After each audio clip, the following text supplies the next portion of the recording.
Hi friends, welcome to வயுலா vlogs. எல்லாரும் எப்படி இருக்கீங்க? நான் ரொம்ப நல்லா இருக்கேன். நீங்களும் நல்லா இருக்கீங்கன்னு நினைக்கிறேன். இன்னைக்கு அம்மாவோட சமையல் என்னது அப்படின்னா, இன்னைக்கு ஒரு ஸ்வீட் அசோகா அப்படின்னு. அசோகாவுக்கு என்னெல்லாம் வேணும், எப்படி பண்ணணும் எல்லாமே அம்மா சொல்லுவாங்க. வாங்க பார்க்கலாம்.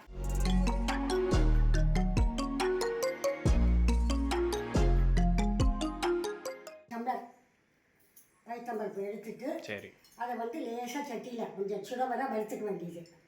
வறுத்துட்டு அதுக்கப்புறம் இதுக்கு வந்து 1.5 டம்ளர் பால், 1.5 டம்ளர் தண்ணி விட்டு கொதிக்க விட்டு அந்த வறுத்த பைத்தம்பருப்பை போட்டு நல்லா வேக விடணும். ஒரு 4-5 விசில் விட்டுடணும். அப்போ நல்லா குழஞ்சி வெந்துடும்.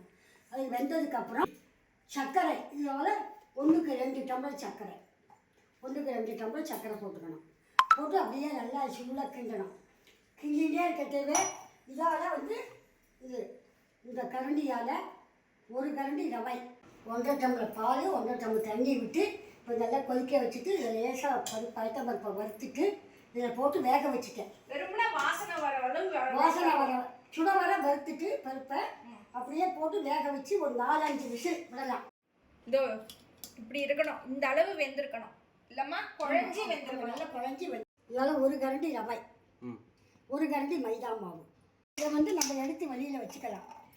ஸ்பூனால இந்த கரண்டி இருக்கு இல்லையா, இதால 1 கரண்டி ரவை, 1 கரண்டி மைதா மாவை போட்டு கொஞ்சமாக நெய் விட்டு இந்த அளவுக்கு பார்த்தீங்களா அந்த மாதிரி வறுத்து வச்சுக்கணும்.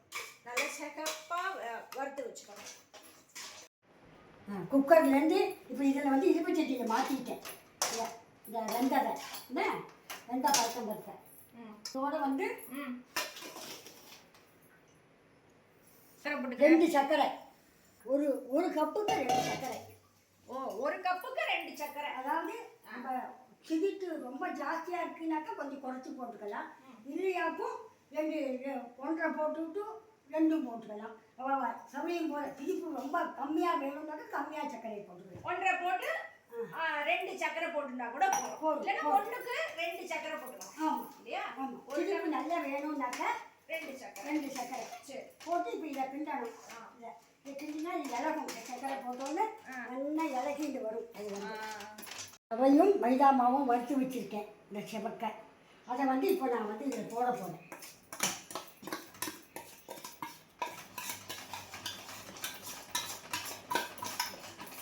இப்போ இது பண்ணுறேன் இல்லைம்மா, இது எத்தனை பேர் சாப்பிட்லாம்?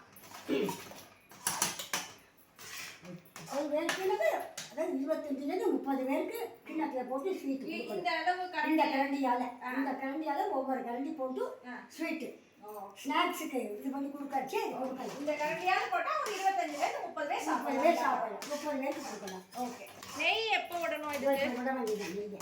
இப்போ எந்த பதம் வந்தோன்னே நெய் விடணும்? இப்போ கொஞ்சம் இதாகுமா, ஹார்ட் ஆகுமா கிண்டுறதுக்கு? இது வந்து கிண்டிகிட்டே கேட்டு கொஞ்சம் ஹார்ட் ஆகும். ஹார்ட் ஆகிறது ஆரம்பிக்கிறது நெய்யை விட வேண்டியது. ஓ சரி.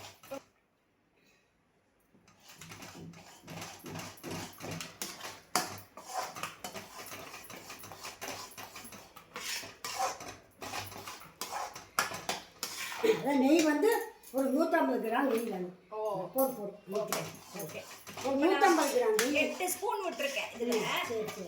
ஒரு 100 கிராம் பாக்கெட்டு. அந்த பைத்தம்பருப்பு வறுக்கிறோம்ல, அப்போ வெறும் சட்டியில தான் வெறும் சட்டியில் இது பண்ணி நல்லா சுட பண்ணணும். பச்சை வாசம் போக சுட வைக்கணும். எதுக்கு நிறைய பண்ணுவா? எந்த மாதிரி விசேஷத்துக்கு ஏதாவது உண்டா? இதுக்கு தஞ்சாவூர் ஸ்வீட். இது வந்து இது தஞ்சாவூர் ஸ்பெஷல் ஸ்வீட்டு. கல்யாணங்களில் போடுவா இது அசோகா. ஆமாம். ஓகே. இது 100 கிராம் நெய். இதே ஃபுல்லாக விட்டாச்சு.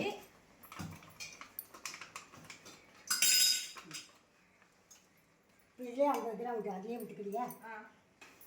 150 கிராம் நெய் தேவைப்படும் இதுக்கு. நெய் வந்து எப்போ விடணும்? அதாவது நெய் வந்து அது சர்க்கரை போட்டு அந்த வெண்டை இதை போட்டு கிளறிட்டு அது நல்லா தண்ணி ஆகிடும். இந்த ரவையும் மைதாவும் வறுத்து வச்சதை கொட்டி அதை கிண்டிக்கணும். அது கிண்டினோன்னு கைக்கு கொஞ்சம் கிளம் வந்தோடனே அதுக்கப்புறம் நெய்யை விடணும். ஆமாம். அப்போ நெய் அது குடிக்க அப்புறம் அடுத்தாப்புல செட்டு விடணும். கொஞ்சமாக விட்டு கிளறணும். அல்வாக்கெலாம் நம்ம கிண்டுவோமே அந்த மாதிரி. ஆமாம். சரி. முந்திரி பொடிசாக கட் பண்ணி நெய்யில் வந்து இந்த மாதிரி கோல்டன் கலரில் வறுத்து வச்சுக்கணும். அது மேலே போடுறதுக்காக இந்த முந்திரி அசோகாவுக்கு மேலே போடுறது. பக்குவம் பருவம் கரெக்டாக ஆயிடுச்சாங்கிறத இதில் கீழே ஒரு பாத்திரத்தில் கீழே தட்டில் போட்டுட்டு நெய்யை லேசாக தொட்டுண்டு அப்படியே கையில் எடுத்து போட்டாக்கா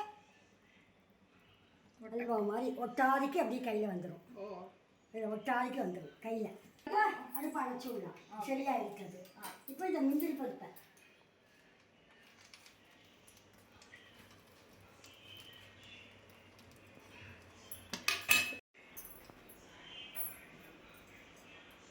இல்லை வேணும்னா இதில் கொஞ்சம் பச்சை கற்பூரமும் நசுக்கிட்டு போடலாம். ஒரு ஸ்பூன் போட்டிருக்கேன், போதுமா? இன்னும் கொஞ்சம் போடும்.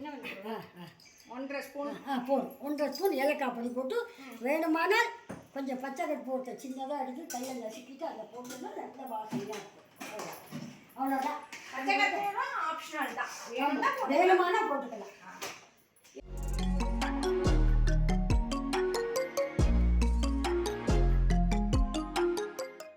ஃப்ரெண்ட்ஸ், அசோகா பண்ணி முடிச்சுட்டாங்க அம்மா. டேஸ்ட்டுக்கும் எனக்கு கொடுத்துட்டாங்க. இதை பாருங்கள், ஆறினதுக்கப்புறம் அப்படியே ஸ்பூன்லேருந்து விழுந்துடும். அவ்வளோதான். இது எப்படி இருக்குன்னு நான் டேஸ்ட் பண்ணிட்டு சொல்கிறேன்.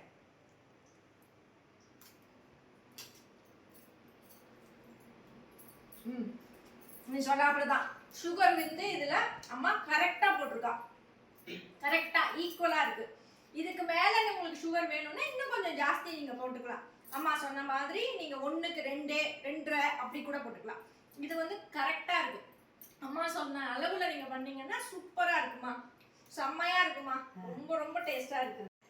ஹாய் ஃப்ரெண்ட்ஸ், இன்னைக்கு அம்மாவோட புது ஸ்வீட் ரெசிபி பார்த்தாச்சு. இன்னொரு வீடியோவில் இதே மாதிரி அம்மாவோட பார்க்குறேன். பாய்.